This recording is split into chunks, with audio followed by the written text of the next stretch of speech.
അസ്സലാമു അലൈക്കും വറഹ്മത്തുള്ളാഹി വബറകാതുഹു.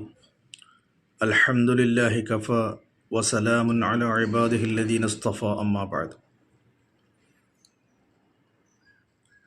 ജലാലിയ വാട്സപ്പ് കൂട്ടായ്മയിലെ പ്രിയങ്കരരായ സഹോദരന്മാരെ, സഹോദരിമാരെ, സത്യവിശ്വാസികളെ, അള്ളാഹുവിൻ്റെ അതിമഹത്തായ അനുഗ്രഹത്താൽ വീണ്ടും ഒരു റമളാൻ കൂടി സമാഗതമാവുകയാണ്. പരിശുദ്ധ റമളാൻ മാസത്തെ സംബന്ധിച്ചിടത്തോളം അള്ളാഹു തആല നമ്മിലേക്ക് അയക്കുന്ന അവൻ്റെ വിശിഷ്ടാതിഥിയാണ്. ഏതൊരു അതിഥിയെയും ആദരിക്കുകയും സൽക്കരിക്കുകയും വേണമെന്ന് ദീൻ നമ്മെ പഠിപ്പിക്കുന്നുണ്ട്. പുണ്യ നബി സല്ലല്ലാഹു അലൈഹി വസല്ലമ തങ്ങളുടെ ഒരു ഹദീസിൽ കാണാം, മൻ കാന യുഅ്മിനു ബില്ലാഹി വൽ യൗമിൽ ആഖിർ ഫൽയുക്രിം ളൈഫഹു. അള്ളാഹുവിലും അന്ത്യനാളിലും വിശ്വസിക്കുന്നവർ അവൻ്റെ അതിഥിയെ അവൻ മാനിക്കട്ടെ, ബഹുമാനിച്ചു കൊള്ളട്ടെ. പ്രിയമുള്ളവരെ, പ്രത്യേകിച്ച് റമളാൻ എന്ന വിശുദ്ധ അതിവിശിഷ്ടമായ അതിഥി, ആ അതിഥിയെ സ്വീകരിക്കുന്നതിലും അതുമായി ബന്ധപ്പെടുന്നതിലും ഇടപെടുന്നതിലും നമുക്ക് വീഴ്ച ഉണ്ടായിക്കൂടാ.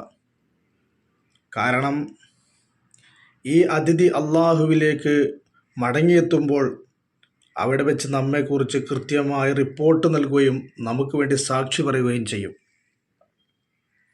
റബ്ബിനോട് നാളെ ഈ വിശുദ്ധമായ റമളാൻ സാക്ഷി പറയും. എതിരായി സാക്ഷി പറയുന്നവർക്ക് പുണ്യ നബി സല്ലല്ലാഹു അലൈഹി വസല്ലമ തങ്ങളുടെ ശഫാഅത്ത് പോലും ഫലപ്പെടില്ല എന്ന് കാണാം. അള്ളാഹുവിൻ്റെ റസൂൽ സല്ലല്ലാഹു അലൈഹി വസല്ലമ തങ്ങൾ പറയുന്നുണ്ട്, അന ബരീഉം മിമ്മൻ ഖസമഹു ശഹ്റു റമളാൻ. ഏതൊരുവരോട് റമളാൻ പ്രതികൂലമായി സാക്ഷി നിൽക്കുന്നുവോ അവരുടെ കാര്യത്തിൽ ഞാൻ ഒഴിവാണ് എന്ന് മുഹമ്മദ് മുസ്തഫ സല്ലല്ലാഹു അലൈഹി വസല്ലമ തങ്ങൾ പറയുന്നു. അതുകൊണ്ടാണല്ലോ റമളാനിൽ നിരന്തരം 5 വഖത്തിലും നമ്മളുടെ പള്ളി മെഹ്റാബുകളിൽ നിന്ന് നമ്മൾ കേൾക്കുന്ന പ്രാർത്ഥന, അല്ലാഹുമ്മ ജഅൽ ശഹ്റ റമളാന ഷാഹിദൻ ലന ലാ ഷാഹിദൻ അലൈന. അല്ലാഹുവേ, ഈ വിശുദ്ധമായ റമളാൻ ഞങ്ങൾക്ക് നീ അനുകൂലമായി സാക്ഷി പറയണം നാളെ മഹ്ശറയിൽ. ഒരിക്കലും ഞങ്ങൾക്ക് പ്രതികൂലമായി ഞങ്ങൾക്ക് സാക്ഷി പറയിപ്പിക്കരുതേ പടച്ചവനെ എന്നുള്ള പ്രാർത്ഥന നിരന്തരം നമ്മൾ കേട്ടുകൊണ്ടിരിക്കുന്നു. പടിവാതിൽക്കൽ വന്നു നിൽക്കുന്ന റമളാനിനെ സ്വീകരിക്കുമ്പോൾ ആദ്യമായി നാം ചെയ്യേണ്ടത്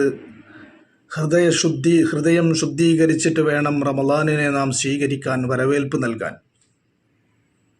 അതിനു വേണ്ടത് നിറഞ്ഞ പ്രതീക്ഷയോടെ റബ്ബിലേക്ക് നാം തിരിയണം. അള്ളാഹു കാരുണ്യവാനാണ്. പശ്ചാത്താപ മനസ്കരെ അവൻ സ്വീകരിക്കുക തന്നെ ചെയ്യും. അവൻ്റെ കരുണയുടെ വലുപ്പം മനസ്സിലാക്കാൻ മഹാ അപരാധം ചെയ്തവരെ അവൻ വിളിക്കുന്ന ഒരു ശൈലി ഖുർആൻ പറയുന്നുണ്ട്. ഖുൽ യാ ഇബാദിയല്ലദീന അസ്റഫു അലാ അൻഫുസിഹിം ലാ തഖ്നതു മിൻ റഹ്മത്തില്ലാഹ് ഇന്നല്ലാഹ യഗ്ഫിറു ദുനൂബ ജമീഅ ഇന്നഹു ഹുവൽ ഗഫൂറുർ റഹീം. നബിയെ അങ്ങ് പറയണം, പ്രഖ്യാപിക്കണം, യാ ഇബാദിയല്ലദീന അസ്റഫു അലാ അൻഫുസിഹിം. സ്വന്തം ശരീരത്തോട് അതിക്രമം കാണിച്ച എൻ്റെ ദാസന്മാരെ, എൻ്റെ അടിമകളെ, ലാ തഖ്നതു മിൻ റഹ്മത്തില്ലാഹ്. അള്ളാഹുവിൻ്റെ കരുണയിൽ നിന്ന്, കാരുണ്യത്തിൽ നിന്ന് നിങ്ങൾ നിരാശരാവരുത്. ഇന്നല്ലാഹ യഗ്ഫിറു ദുനൂബ ജമീഅ. സർവാപരാധങ്ങളും അള്ളാഹു മാപ്പാക്കി തരും. ഇന്നഹു ഹുവൽ ഗഫൂറുർ റഹീം. അവൻ പാപങ്ങൾ പുറത്തു തരുന്നവനും കാരുണ്യവാനുമാകുന്നു എന്ന് വിശുദ്ധ ഖുർആൻ. എൻ്റെ പ്രിയമുള്ളവരെ, ഇവിടെ 3 കാര്യങ്ങൾ നാം മനസ്സിലാക്കണം. ഒന്നാമതായി അള്ളാഹു വിളിച്ച ശൈലി നോക്കൂ നിങ്ങൾ. മഹാ അപരാധം ചെയ്തവരെ വിളിക്കുന്ന ശൈലി, യാ ഇബാദി, എൻ്റെ അടിമകളെ, എൻ്റെ ദാസന്മാരെ.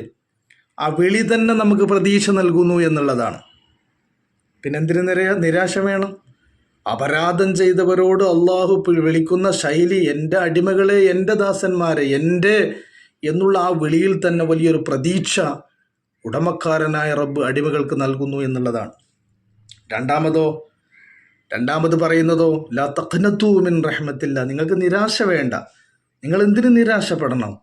നിങ്ങളുടെ സമസ്താപരാധങ്ങളും പുറത്തു തരാൻ കെൽപ്പുള്ള, കഴിവുള്ള, ശേഷിയുള്ള, നിങ്ങളെ തീറ്റിപ്പോറ്റുന്ന, നിങ്ങൾക്ക് വേണ്ടതെല്ലാം നൽകുന്ന, ഒന്നും ആവശ്യപ്പെടാതെ തന്നെ അങ്ങോട്ട് സൗജന്യമായി നൽകുന്ന, അതിന് മറ്റൊരു വിലയും മറ്റൊന്നും വില കെട്ടാതെ പ്രതീക്ഷിക്കാതെ എല്ലാം ഔദാര്യമായി തരുന്ന ഒരു നാഥൻ, എൻ്റെ റഹ്മത്തിൽ നിങ്ങൾ നിരാശ വേണ്ട എന്ന് പറയുമ്പോൾ എത്രമേൽ അള്ളാഹുലേക്ക് പ്രതീക്ഷ നൽകുന്നു. മൂന്നാമതായി എല്ലാം പുറത്തു തരുമെന്നവൻ പറയുന്നു. അപ്പോൾ ഇത്രമേൽ അള്ളാഹു പ്രയോഗിക്കുന്ന പ്രയോഗങ്ങൾ തന്നെ അള്ളാഹുവിലേക്കുള്ള ആശകളെ, ആഗ്രഹങ്ങളെ, ഏത് അപരാധങ്ങൾ ചെയ്യുന്നവർക്കും അള്ളാഹു നിരാശ വേണ്ട എന്നുള്ളതാണ് വിശുദ്ധ ഖുർആൻ അറിയിക്കുന്നത്. നോക്കൂ, നിങ്ങൾ ചരിത്രം നമ്മൾ പരിശോധിക്കുമ്പോൾ 100 പേരെ കൊന്ന മനുഷ്യന് തൗബ ചെയ്യാൻ പോകുന്ന വഴി മരണപ്പെട്ടപ്പോൾ, അദ്ദേഹത്തിന് തൗബ ചെയ്യാൻ കഴിയാതെ മരണപ്പെട്ടപ്പോഴും ആ മനുഷ്യൻ സ്വർഗത്തിലാണ്. ചരിത്രം വിശാലമാണ്.